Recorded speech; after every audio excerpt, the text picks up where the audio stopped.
வணக்கம் உறவுகளே, நான் உங்கள் மதுசூதன். இந்த பதிவு கார்த்திகை மாதம் சம்பந்தமாக, அதுவும் கனடாவில் கார்த்திகை மாதம் வீரர்களின் மாதமா? கார்த்திகை மாதத்தில் தான் இந்த கனடாவினுடைய தேசிய வீரர்கள் வீரர்களுடைய இராணுவ வீரர்களுடைய தினமும் அனுஷ்டிக்கப்படுகிறதா?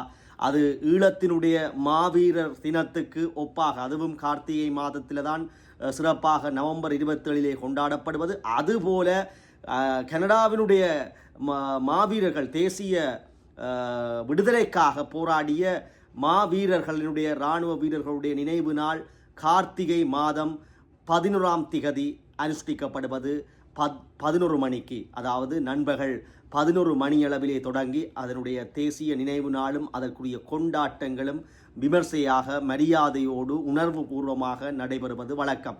அந்த பதிவை பற்றித்தான் பார்க்க போகிறோம். அதனுடைய வரலாற்று பின்புலம் பற்றி பார்க்க போகின்றோம். கனடாவில் இருக்கிறவர்களும் புதிதாக வந்தவர்களும் அல்லது பிற நாட்டிலே இருப்பவர்களும் இந்த வரலாற்று சம்பவத்தை, ஏன் இந்த நினைவு நாள் கொண்டாடப்படுகிறது, எதற்காக கொண்டாடப்படுகிறது என்பதை அறிந்திருக்க வேண்டியது அவசியம். ஏனென்றால் கனடாவில் நீங்கள் குடிமகனாக இருப்பதற்காக.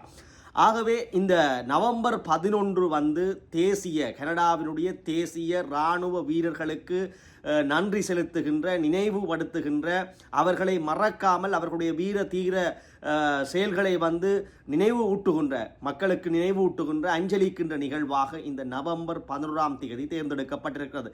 இதனுடைய வரலாற்று பின்புலம் என்னவென்றால் உங்களுக்கு தெரியும். 1918ஆம் ஆண்டு நவம்பர் 11ஆம் தேதி நண்பகல் 11 மணிக்கு முதலாம் உலகப் போர் நிறைவடைகின்றது. முதலாம் உலகப் போர் நிறைவடைகின்றது. அப்பொழுது பிரிட்டிஷ் சாம்ராஜ்யம், பிரித்தானியா, அதாவது பிரிட்டிஷ் சாம்ராஜ்யம் உலகளாவிய ரீதியிலே பறந்து விரிந்து கிடந்தது. உங்களுக்கு தெரியும். அந்த வகையிலே பிரிட்டிஷ்காரர்கள் தான் பல நாடுகளை தங்களுடைய ஆதிக்கத்தின் கீழ் கட்டி ஆண்டார்கள். பிரிட்டிஷ் எம்பையர் என்று சொல்லப்படுகிற பிரிட்டிஷ் ராசதானியாக, பெரும் ஒரு ராசதானியாக பார்க்கப்பட்டது. அந்த வகையிலே வட அமெரிக்கா, தென் அமெரிக்காவை பல நாடுகளை ஆட்சி செய்தாலும் வட அமெரிக்கா முழுவதுமாக அவர்கள் சில மாகாணங்களை தவிர்த்து ஆட்சி புரிந்தார்கள். அந்த வகையிலே முதலாம் உலகப் போர் வெடித்தது.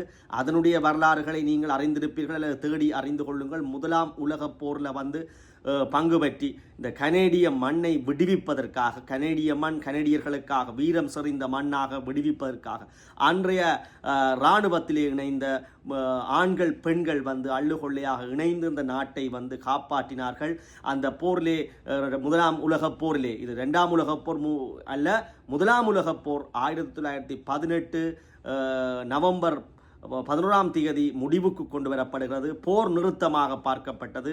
அதை பிரிட்டிஷ் எம்பையர் என்று சொல்லப்படுகிற பிரிட்டிஷ் ராசதானியின் கீழ் அதை ஒரு நினைவு, வீரர்களுக்கு நினைவு செய்கின்ற தினமாக அறிவிக்கப்பட்டது. அது எப்போது கனடாவிலே உத்தியோகபூர்வமாக அறிவிக்கப்பட்டது என்றால் போர் முடிந்தது 1918ஆம் ஆண்டு நவம்பர் 11 இங்கே கொண்டாட வழிகிட்டது. கனடாவிலே 1919ஆம் ஆண்டு நவம்பர் 11 மணிக்கு தேசிய வீரர்கள் நினைவு நாளாக அனுஷ்டிக்கப்பட ஆரம்பிக்கப்பட்டது.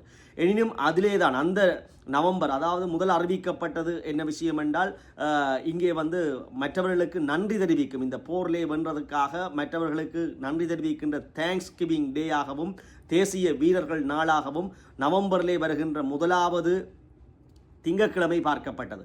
முதலாவது திங்கட்கிழமையை தேர்ந்தெடுத்தார்கள். பிறகு அது 1928 தேங்க்ஸ் கிவிங் டேயும் இதையும் செப்பரேட் ஆக்க வேணும் என்று சொல்கின்ற பிரேரணைகள், அந்த கருத்து கோட்பாடுகள் வெளிக்கிளம்பின. பின்னர் 1931ஆம் ஆண்டு கனடாவினுடைய தேசிய பெடரல் கவர்மெண்டினால் 2 தினங்களும் செப்பரேட்டாக ஆரம்பிக்கப்பட்ட, அதாவது உத்தியோகபூர்வமாக இந்த தேசிய வீரர்கள் தினம் நினைவு தினம் நவம்பர் 11 தான் 11 மணிக்கு ஆரம்பமாகும் என்று அறிவிக்கப்பட்டு இன்று வரைக்கும் அது அப்படித்தான் பின்தொடரப்படுகின்றது. தேங்க்ஸ் கிவிங் டேக்கு வேறொரு தினத்தை ஒதுக்கினார்கள். அது உங்களுக்கு தெரியும். செப்டம்பர் மாதத்திலே வருகின்ற 2வது திங்கட்கிழமை அது கொண்டாடப்பட்டது உங்களுக்கு தெரியும். அதே மாதிரித்தான் இப்போ நவம்பர் 11 அன்று தொட்டு, அதாவது 1931ஆம் ஆண்டு ஃபெடரல் கவர்மெண்டினால் அறிவிக்கப்பட்டதிலிருந்து இன்று வரைக்கும் அப்படித்தான் கொண்டாடப்பட்டு வருகின்றது, நினைவு கூறப்பட்டு வருகின்றது. ஆகவே இந்த நிகழ்வில் வந்து எப்போவுமே, அதாவது கனடாவினுடைய தலை நகரம் ஓட்டோவாவிலே வந்து மிக பிரமாண்டமாக அந்த நினைவு நிகழ்வு, பிரதமரினுடைய பங்கேற்பு, இராணுவ அணிவகுப்புகள், இராணுவத்தினுடைய பங்கேற்போடு, இராணுவத்திலே சேவை செய்த பழைய முதல் 2ஆம் உலகப் போரில் பங்கு பெற்றிய ஆக்கள் எல்லாம் இப்போது வயோதிபர்களாக இருப்பார். அவர்கள் எல்லாம் கௌரவிக்கப்பட்டு இராணுவத்துக்கு சேவையாற்றி மடிந்த உயிர் நீத்தவர்கள் நினைவு கூறப்படுகின்ற 1ஆம் உலகப் போரிலே அந்த நினைவு கூறப்படுகின்ற ஒரு நல்ல ஒரு நினைவு நாளாக நவம்பர் 11 காணப்படும். ஆகவே இங்கே எல்லோருமே வந்து அந்த அதுக்குரிய மலர் போன்ற அந்த வடிவத்தில் வந்து அந்த பட்சை அணிந்து கொண்டு மலர் வளையங்களை வந்து வைத்து நினைவு இடங்களிலே, ஒதுக்கப்பட்ட நினைவிடங்களிலே வைத்து அவர்கள் வணக்கத்தை செய்வார்கள். அதைவிட இன்னும் ஒரு விஷயம் என்னவென்று பார்த்தோமென்றால், இந்த எல்லா மாகாணத்திலேயும் இருக்கிற இராணுவ மியூசியங்கள், இராணுவ நினைவிடங்களில் வந்து இந்த நிகழ்வு வந்து கோலாகலமாக அனுஷ்டிக்கப்படும், உணர்வுபூர்வமாக அனுஷ்டிக்கப்படும். இதில் பிரிட்டிஷ்டால், அதாவது வந்து இது பிரித்தானிய ஆளுகைக்கு கீழ் இருக்கின்ற ஒரு நாடு, கீழிருந்த நாடு, இப்பொழுதும் பிரித்தானியாவினுடைய முடிக்குரிய மன்னர் சார்ல்ஸ் 3ஆம் மன்னருக்குரிய ஆளுகைக்கு கீழ்தான் இப்போதும் கனடா வந்து இருக்கின்றது. ஆனால் கனடாவில் அரசாங்கம் இருக்கின்றது.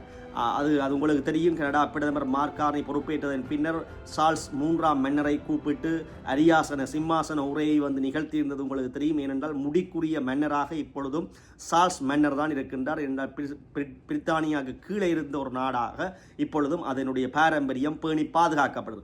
அந்த வகையிலே ஒவ்வொரு முறையும் இந்த இதை வந்து தேசிய வீரர்கள் நாள் என்றதுக்கு அப்பால் வந்து போர் நிறுத்த நாளாகவும் அதை பார்க்கின்றார்கள்.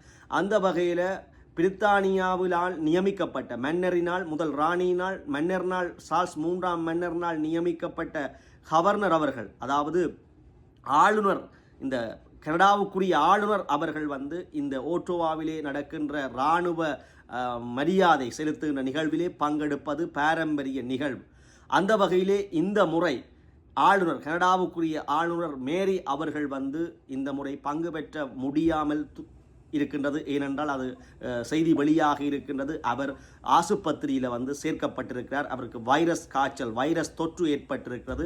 ஆகையால் உத்தியோகபூர்வமாக ஆளுநர் இந்த முறை 2025 நவம்பர் 11 இந்த ஓட்டோவாவிலே நடைபெறுகின்ற இந்த இராணுவ மரியாதை நினைவு நிகழ்வுக்கு வந்து அவர் கலந்து கொள்ள முடியாது. பிரிட்டிஷனுடைய சார்ல்ஸ் 3ஆம் மன்னரால் நியமிக்கப்பட்ட கனடாவுக்குரிய ஆளுநர் மேரி அவர்கள் இந்த முறை கலந்து கொள்ள மாட்டார். ஆகவே இந்த நிகழ்வு இந்த நவம்பர் 11 2025 காலை 11 மணி தொடக்கம் கோலாகலமாக, உணர்வு பூர்வமாக, மலை மேகங்கள் சூழ, பனி மேகங்கள் சூழ அவர்கள் நினைவு கூறப்பட இருக்கிறார்கள். ஆகவே நாங்களும் நினைவு கூறுவோம். இது எப்போது எதற்கொப்பானதென்றால், கார்த்திகை மாதம் ஈழத்துக்காக போராடி, ஈழ விடுதலைக்காக போராடிய கார்த்திகை வீரர்களை கொண்டாடுகின்ற மாதமும் இந்த மாதம்தான். அதே மாதத்திலே தான் கனடாவினுடைய இந்த ரிமெம்பரன்ஸ் டேயும் வருகின்றது என்பதும் ஒரு கூடுதல் தகவல். நாங்கள் மீண்டும் வேறொரு நல்ல பதிவுகளினூடாக, அறிவுபூர்வமான பதிவுகளினூடாக சந்திப்போம். இதுபோன்ற பதிவுகளையும் தகவல்களையும் நீங்கள் அறிவதற்கு யூடியூப் தளத்தின் ஊடாகவும், முதலாவது கொமெண்டிலே அல்லது கீழே இருக்கிற தளத்தினூடாக சென்று நீங்கள் அதை சப்ஸ்கிரைப் பண்ணி வைத்துக் கொள்ளவும். மீண்டும் ஒரு நல்ல பதிவினூடாக சந்திப்போம்.